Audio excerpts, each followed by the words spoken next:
곧바로 우리 텍스트를 먼저 들어가면서 그냥 그 강의를 시작해 보겠습니다.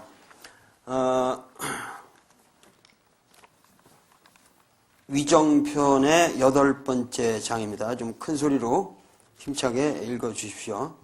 자하문효, 자왈, 생난, 유사, 제자복기로, 유주사, 선생찬, 증시이위효호.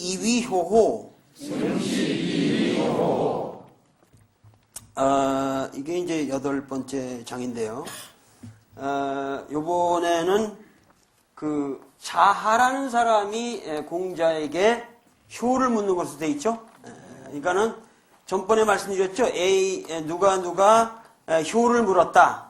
그래서 공자가 거기에 대해서 대답했다 하는 걸로 지금 4개의 장이 5, 6, 7, 8장이 지금 계속돼서 나오고 있습니다. 그래서 각기 그 묻는 사람들 이름이 다르죠. 묻는 사람이 다르고, 근데 요번에는 자하다. 자하는 여러분들이 잘 아시지만은 과거에 그 위문우의 그 선생이 돼가지고 그 직하학파, 그러니까 제 나라의 직하학파가 그 성립이 되게 된 그 원형을 만든 그런 그 위나라에서 큰 그 일을 한 사람이다 하는 얘기는 이제 했습니다. 근데 여기에 이제 자하가 이제 공자 문화에서 공부하고 있을 적에 이제 공자에게 효를 물었다는 거예요. 그래서 자하가 효를 물었다. 효에 관해서 물었다. 그랬더니 공자께서 하시는 말씀이 자왈 뭐라고 그랬죠? 생난이라고 그랬죠?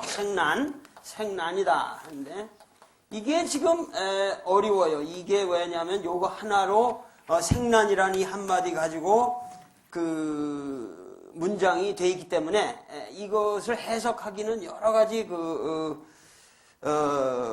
이제 그 해석의 가능성이 있을 수 있단 말이죠. 그런데 물론 색이라는 것은 과거에 현현 역색할 적에 색이라는 걸 제가 뭐라고 그랬죠? 그때는 역시 그 여자랑 관련된 거로 우리가 본다. 그렇지만은 예를 들면 불교에서 나중에 공적시색 그럴 때는 뭐예요?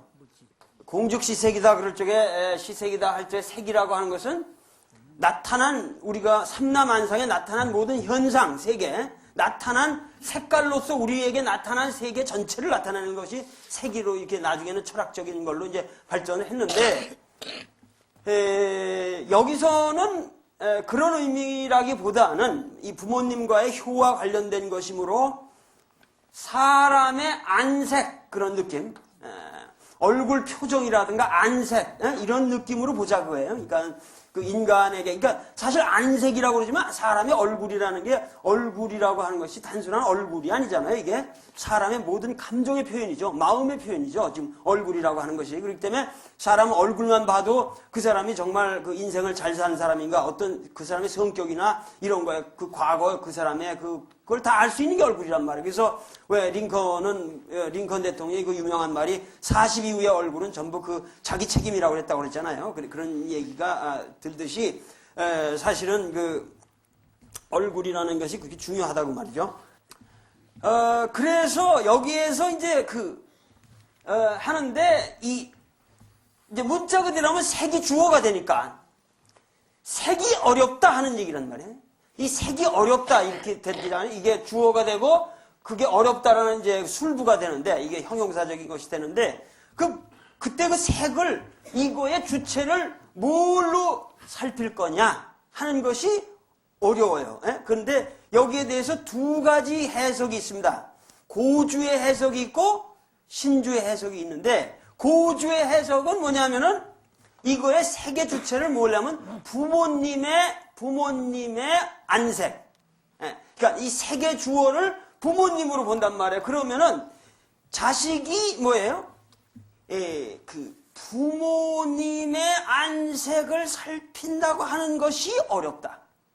우리가 그러니까 인생을 살면서 같은 집에서 이렇게 살더라도 부모님의 안색을 살핀다는 건 뭐야? 부모님이 어떠한 그 느낌을 가지고 계신가? 나에 대해서 이러한 일에 대해서 어떻게 하고 무슨 집안의 일이 어떻게 됐든지 간에 그럴 적에 부모님의 그 마음을 살핀다 하는 얘기죠. 그 안색을 살펴가지고 그런 것이 상당히 어렵다는 거예요. 그 부모님의 그 어떤 안색을 살핀다고 하는 것이 참 어려운 일이다. 효에서 하는 거란 말이야. 그러니까 그런데 신주는 이렇게 고주는 세계 주어를 부모님으로 보았는데 이쪽 신주 주자는 어떻게 했냐면 이 세계 주어를 자식으로 봤단 말이야. 그럼 어떻게 돼요?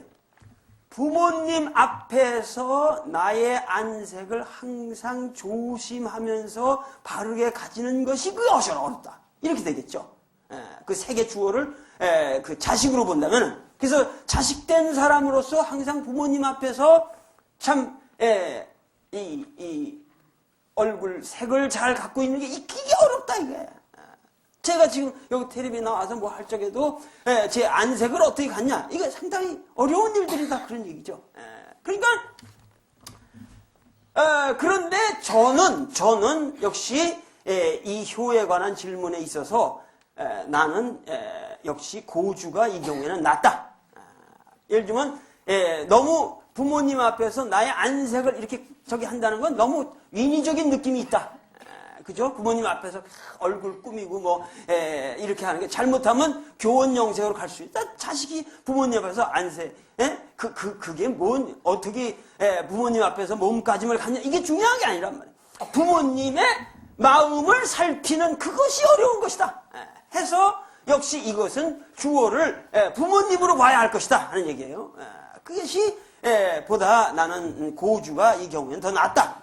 어떤 땐 나는 신주가 좋고 어떤 땐 고주가 좋고 난 그런 입장을 쭉 취하고 있습니다. 그래서 하는 말이 유사, 무슨 일이 있으면은 그러니까 유사라고 하는 것은 여기 유사라고 하는 것은 부모님께 부모님이나 여기선 사실 이 주어가 전부 뭐로 돼 있냐면은 선생으로 돼 있거든요. 선생과 여기 제자라는 말로 돼 있는데, 여기 제자라는 말은 보통 논어에서 지금 말하는 제자라는 의미로도 학생이라는 의미의 제자라는 의미도 있고, 보통 그냥 젊은이들 이런 말도 쓰인단 말이에요. 그래서 여기 선생이라는 게 반드시 선생과 제자라는 의미뿐만 아니라 어떤 부모와 자식이란 말도 이런 비슷한 말로 표현됐다고도 볼 수가 있고, 또 거꾸로 말하면은 옛날에 선생과 제자라는 이 말은 단순히 그렇게 좁은 가족 관계에서만 쓰인 것이 아니기 때문에 역시 효라는 것의 의미도